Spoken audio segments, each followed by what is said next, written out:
Olá, bom dia pessoal do sexto ano, como é que estão vocês nessa quarentena? Começa hoje nossa primeira aula online de língua portuguesa. Espero que vocês estejam bem, espero que vocês assistam ao vídeo, espero que vocês aprendam. Qualquer dúvida que vocês tiverem, vocês podem ir no meu privado no dia da aula, seguindo o cronograma certinho que a própria Hermínia colocou, e que possam tirar dúvidas sobre o assunto que a gente vai ver hoje, que é um assunto que vocês já conhecem, que vocês já estudaram nos anos anteriores, lá no quarto ano, lá no quinto ano com a pró de vocês, que é o substantivo. É um dos primeiros assuntos que falamos na escola, um dos primeiros assuntos gramaticais a serem estudados. E hoje vamos estudar novamente, mas com uma abordagem um pouco diferente. Espero que vocês aprendam. Ok? A gente vai falar, sobre classes gramaticais. Nós temos basicamente 10 classes gramaticais, e dessas 10 classes gramaticais, além do substantivo, que é o que a gente vai falar especificamente hoje, nós temos adjetivo, nós temos numerais, nós temos advérbios, nós temos interjeições, preposições, verbos e outros que vocês vão estudar ao longo do tempo. E hoje vamos falar de substantivo. Vocês já sabem o que é o substantivo. Se eu perguntassem a vocês o que é um substantivo, vocês me diriam que substantivo é nada mais a classe gramatical que nomeia todos os seres existentes no mundo real, no mundo imaginário, todos os seres. E quando eu falo em seres, eu não estou falando apenas de seres vivos, estou falando também de seres inanimados. O que são seres inanimados? São seres que não têm vida, de coisas. Então me refiro a tudo que existe no universo, a tudo que existe no mundo real e imaginário, a gente dá um nome, Tudo que está à sua volta, a gente dá um nome. O que você está vendo aí agora, você está na frente de um computador, de um celular, ok? É o nome que se dá a esses aparelhos, Você pode estar na frente da sua TV, é o nome que se dá a esse aparelho, certo? Então tudo que a gente nomeia, a gente vai chamar de substantivo. Ou seja, o substantivo é a classe de palavras que tem como objetivo, tem como finalidade nomear todos os seres existentes no universo. Agora, os substantivos, eles apresentam algumas peculiaridades, algumas especificações. Então, por exemplo, vamos pensar em um nome em geral, um nome geral das coisas, um nome geral de seres, um nome genérico das coisas. Então a gente está falando de substantivo comum, ou seja, essas peculiaridades do substantivo vão classificar essas palavras, esses nomes. Então, por exemplo, o nome geral, o nome comum é uma peculiaridade do substantivo, e a gente classifica esse nome comum de substantivo comum, Esses nomes gerais, esses nomes genéricos, classificamos de substantivo comum. Então, o substantivo comum é um nome genérico dos seres, ou seja, o nome genérico das coisas. Por exemplo, país. País é um nome genérico de um espaço territorial, de um lugar, que tem uma língua, que tem uma população, que tem um governo, que é dividida em regiões, que apresenta a cultura, a folclore, certo? Que apresenta limites, que apresenta fronteiras. Então, claro que tem outras definições de país, muito mais ampla. Não veio um caso aqui agora, mas eu estou apenas conceituando o que seria um país. Então, e é esse espaço territorial que a gente chama de país. Então, país é o nome desse espaço, é o nome de um lugar, realmente, que é dividido em estado, em cidade, em regiões, ok? Que apresenta a população, que apresenta uma língua. Então, isso é um país, é um nome que a gente dá a esse lugar. O problema é que país é um nome geral desse espaço territorial, não é um nome específico. Por isso que a gente chama de substantivo comum. Quando a gente dá a esse lugar um nome específico, como por exemplo Brasil, aí a gente chama de substantivo próprio. Substantivo próprio, ao contrário do substantivo comum, é um nome específico. Então a gente tem duas peculiaridades aí: nome geral e nome específico. O nome geral a gente chama de substantivo comum, país, e o nome específico a gente chama de substantivo próprio, que é Brasil. A gente tem nomes próprios de pessoas como Hugo, Letícia, Sara, ok? Luquinhas aí, Então, nós temos esse nome específico, que geralmente vai começar com letra maiúscula. Nós temos nome específico de lugares, de empresas, ok? Então aí a gente chama de substantivo próprio. Quando a gente tem um nome mais geral, a gente chama de substantivo comum, ok? Se tiver alguma dúvida sobre substantivo próprio e substantivo comum, depois vocês tiram as dúvidas no meu privado. Eu também escrevi lá, eu fiz uma atividade explicando o que é esse substantivo, ok? Essa é a diferença desse substantivo. Agora vamos ver uma outra peculiaridade do substantivo, que é o substantivo simples e o substantivo composto. Não vamos confundir comum com simples, né? Comum é nome geral. O simples tem a ver com o substantivo que ele é formado por apenas uma palavra, ou seja, um radical. Eu costumo falar radical, mas como a gente ainda não estudou radical, eu vou dizer palavras.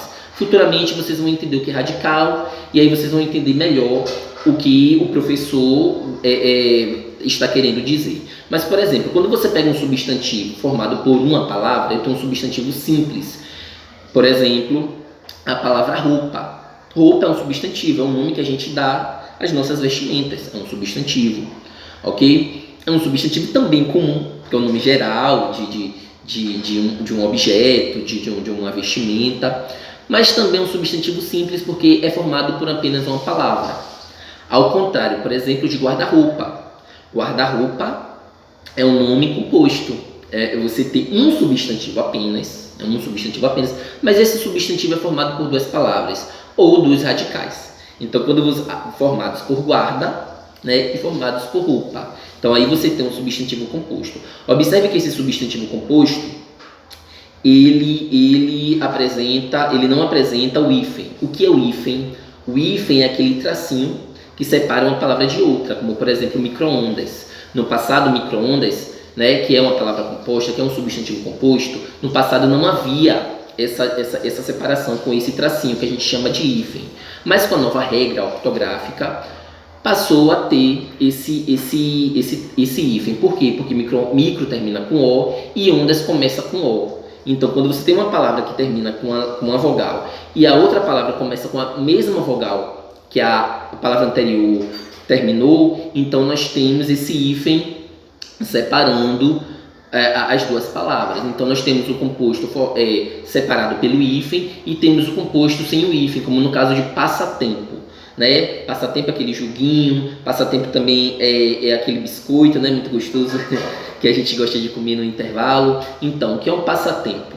Né? A palavra passatempo é formada por dois radicais, por duas palavras. No caso, o substantivo é formado por duas palavras. Você tem passa, né? E você tem tempo. Só que em passatempo você não tem o hífen. Então, tem algumas palavras como girassol, passatempo, planalto, né? Você tem aí um substantivo formado por dois radicais, mas que esse substantivo não são separados pelo hífen, ao contrário de micro-ondas, né? E ao contrário de outras palavras que vocês tiverem aquele traço, você tem um substantivo composto separado por hífen, tá bom? Então, o substantivo pode ser simples e composto. Simples é um substantivo formado por uma palavra ou por um radical. O substantivo composto é formado por duas ou mais, como pé de moleque, como pão de ló, formado por duas ou mais palavras, ou seja, dois ou mais radicais. Ok? Entenda aí radical como palavra. Não tem a gramática não classifica a radical como palavra. A palavra é uma extensão maior do que o radical, mas para a gente aqui, neste momento, vocês podem entender radical como palavra, ok? Não tem problema nenhum. Bem, nós vimos agora mais duas peculiaridades. Tem outras peculiaridades do substantivo. Qual é? Nós temos um substantivo que nomeia, né, seres reais, né, seres que têm uma representação visual, seres que a gente pode tocar, seres que a gente pode pegar. Então, a gente chama isso de substantivo concreto. O que é um substantivo concreto? É o nome dos seres, né, das coisas, dos seres que são reais, né, ou irreais. Pode também não existir no mundo real, mas existir no mundo da ficção, no mundo do folclore, mas que a gente pode ver. No caso, no mundo folclórico, a gente não pode tocar. Ninguém nunca tocou no Saci Pererê, mas o Saci Pererê é um substantivo concreto. Por que o Saci Pererê é um substantivo concreto? Porque você tem uma representação visual. Você pode, por exemplo, mandar você desenhar um Saci Pererê, você desenha aquele bonequinho lá, com aquele chapéuzinho vermelho, né, negro, com a perna só, que faz o redemoinho, né? Então nós temos essa representação visual de um Saci Pererê. Então o substantivo concreto não é aquilo apenas que a gente pode tocar, que a gente pode pegar. O substantivo concreto é também aquilo que a gente pode ver ou ter essa representação aqui, ó, na nossa mente. Tá bom? Então, se a gente tem na nossa mente, também que a gente pode externalizar na TV, nos livros, né? Então isso é um substantivo concreto. Ao contrário do substantivo abstrato. O substantivo abstrato ele existe, mas a gente não pode ver, a gente não pode, muito menos tocar. Está muito ligado às sensações, às emoções, né? Os nomes que nós damos a essas sensações, a essas emoções, nós chamamos de substantivo abstrato, né? Por exemplo, se eu mandar você desenhar um amor, você vai desenhar aquele coraçãozinho, né? Ok, você vai desenhar aquele coraçãozinho, mas aquele coraçãozinho não é o amor. O coração é o órgão do corpo que representa os sentimentos, as emoções, os sentimentos. Mas ali você está representando o coração, de uma forma irreal, logicamente, que o coração não tem aquele formato. Mas aquela representatividade é de um coração, o coração representa o amor. Mas você não tem a figura amor. Quando eu mandar você desenhar um ódio, você pode pegar aquele emojizinho lá do WhatsApp e colocar aquela carinha de ódio, de raiva. Mas você nunca viu uma raiva, né? Você já passou na rua e falou, gente, uma raiva. Você nunca viu.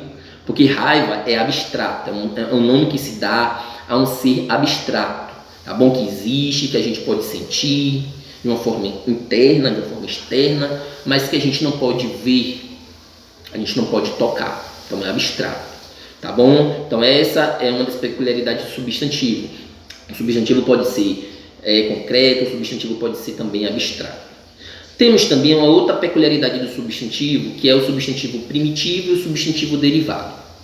O que é um substantivo primitivo? É aquele substantivo que dá origem a outros nomes, que é responsável pela formação de outros nomes, como por exemplo, vamos pegar a palavra céu.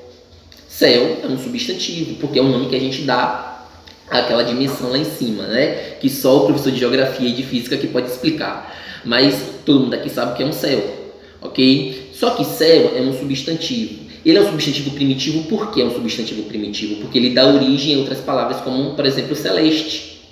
Celeste vem de céu, você sabia? Pois bem, então celeste é primitivo, é um substantivo primitivo. E celeste é um nome, porque em alguns casos ele pode servir como adjetivo, mas ele é um nome, em alguns casos pode ser um substantivo, dependendo do contexto, mas é um nome derivado. A palavra mãe, por exemplo, mãe é um substantivo, né? A falar em mãe, dá um abraço na mãe de vocês aí que estão assistindo ao vídeo também junto com vocês. Então, mãe é um substantivo primitivo, veio de lá do latim, né? Mater, né? E mãe é um substantivo primitivo porque é uma palavra que já existe, já existia e dá origem a outros nomes como maternal, como materno, tá bom? Luz, por exemplo, é um nome primitivo, veio também do latim, lux, tá bom? E a gente sabe que a língua portuguesa, assim como a língua espanhola, a língua francesa, a língua italiana vieram do latim, né? Foi a nossa língua mãe, nossa primeira língua. Então, lux também veio do latim. Então, lux, que virou luz em língua portuguesa, que sofreu essa transformação para luz, é um nome primitivo porque deu origem, por exemplo, iluminação, iluminado, tá bom? E por aí vai, né? A gente tem vários nomes primitivos que dão origem a vários outros nomes derivados. Então, nomes primitivos são aqueles nomes que vieram primeiro, que surgiram primeiro e que deram origem aos nomes derivados, que são aqueles nomes que surgiram através desse nome primitivo. E vale lembrar que o substantivo primitivo, ele não apenas veio do latim, ele pode vir de outras línguas também, porque nós tivemos influências de outras línguas, como as línguas dos índios, né? Que estiveram aqui, que foram os nossos primeiros habitantes, foram os nossos nativos daqui do Brasil, e que quando a língua portuguesa se instalou no Brasil, a língua indígena, apesar de ter sumido, algumas palavras fizeram e ainda fazem parte da nossa língua, assim também como a língua dos africanos, né, que os africanos que vieram, né, lá daquele navio e que abarcaram aqui no Brasil e também deixaram suas influências linguísticas aqui no Brasil, ok? Assim como o Yorubá, algumas línguas, Yorubá como outras línguas de matrizes africanas que deram origem a também outras palavras de língua portuguesa. A gente tem acarajé, a gente tem abará, a gente tem axé, a gente tem outras palavras também como árabe também, né, que deu nome a muitas palavras aqui da língua portuguesa, principalmente no que se refere à questão do armamento, dos armamentos, visto que os árabes eram povos guerrilheiros, né, viviam lutando. Então é isso. Os substantivos eles vão se flexionar em grau, em número, em grau e número. Por exemplo, a gente tem a palavra casa, nós temos casinha, casa e casarão, nós temos grau diminutivo, grau normal, grau aumentativo. Nós temos também o número, que a gente tem plural e singular. A gente tem plural e singular. Quando o nome representa apenas um ser, como celular, singular. Quando representa mais de um ser, plural, celulares. E a gente também tem um substantivo coletivo, que é uma palavra que está no singular, mas que representa coletividade. Como, por exemplo, a palavra ilha, arquipélago. Arquipélago é uma palavra que representa o conjunto de ilhas. Arquipélago é uma palavra que está no singular, mas representa mais de uma ilha. Então, aí vocês podem pesquisar os tipos de coletivo, inclusive eu deixei lá na atividade de vocês, ok? E além do gênero, o substantivo ele se flexiona em gênero. Nós temos gênero feminino e gênero masculino. Homem, mulher, gato, gata, cão, cadela, cachorro, cachorra, rei, rainha e por aí vai. E a gente tem aquelas peculiaridades do substantivo que não tem essa diferenciação na própria palavra, como gato e gata. Nós temos, por exemplo, jacaré. Jacaré nós não temos jacaroa, né? A gente tem jacaré macho e jacaré fêmea. Aí esse substantivo que a gente determina um gênero entre macho e fêmea, com as palavras macho e fêmea, a gente chama de substantivo epiceno. Assim também como o substantivo comum de dois, que é aquele substantivo em que o determinante te mostra, né, atribui o gênero à palavra, como por exemplo a palavra o médico não, médico não, mas por exemplo vamos pensar na palavra pianista, a pianista e o pianista, né? Então você tem a palavra pianista, ela não existe pianista, por exemplo, mas a gente tem uma palavra que não se modifica, mas que você sabe qual é, se é feminino, se é masculino por causa do artigo, a pianista ou pianista, tá bom? O gari e a gari, o presidente e a presidente, muito embora exista em algumas classificações presidenta. E a gente também tem um substantivo sobrecomum, que é a palavra que não traz essa informação de gênero, muito pelo contrário, ela já atribui, né, o masculino e o feminino nela mesma, como por exemplo a palavra criança. Quando eu me refiro a criança, eu não estou especificando o gênero, eu estou abarcando tudo. Por exemplo, a criança precisa de carinho, criança é um substantivo, né? E quando eu falo que criança precisa de carinho, eu estou dizendo que criança, tanto meninos e meninas, tanto do gênero masculino e feminino, precisam de carinho, tá bom? Eu passei uma atividade para vocês que não tem livro. Se vocês que não têm livro, façam essa atividade, que a professora Permínia vai mandar lá no grupo de vocês, da escola. E se vocês quiserem também, vocês podem pedir para os colegas de vocês mandarem foto do livro, das atividades do livro, porque também é muito importante, tá certo? E vocês que têm o livro, eu também vou passar a atividade aqui, ó, página 76, 77, 78 e 79. Também até a página 80, então da página 76 até a página 80, ok? Então, muito obrigado. Espero que vocês tenham entendido, espero que vocês tenham aprendido. Toda essa informação que eu estou dando aqui, vocês podem pesquisar, observar na atividade que eu mandei para vocês, tudo lá escrito. Então vocês que não têm livro não precisam se preocupar, vocês vão estudar através da atividade, do apontamento que eu vou mandar para vocês e vão fazer a atividade, certo? Quem não tem livro, tenta também tirar a cópia do livro do colega e fazer a atividade que eu mandei também lá no WhatsApp, né? E quem tem livro, faz os dois. Atividade nunca é demais. Faz a atividade do livro e faz a atividade que eu mandei para vocês lá no grupo de vocês lá no WhatsApp, tá bom? Que a professora Permínia vai mandar. Então, para vocês, um ótimo dia, um bom feriado, um bom final de semana, boa atividade e fica com Deus. Cuida do papai e da mamãe, viu? Tchau!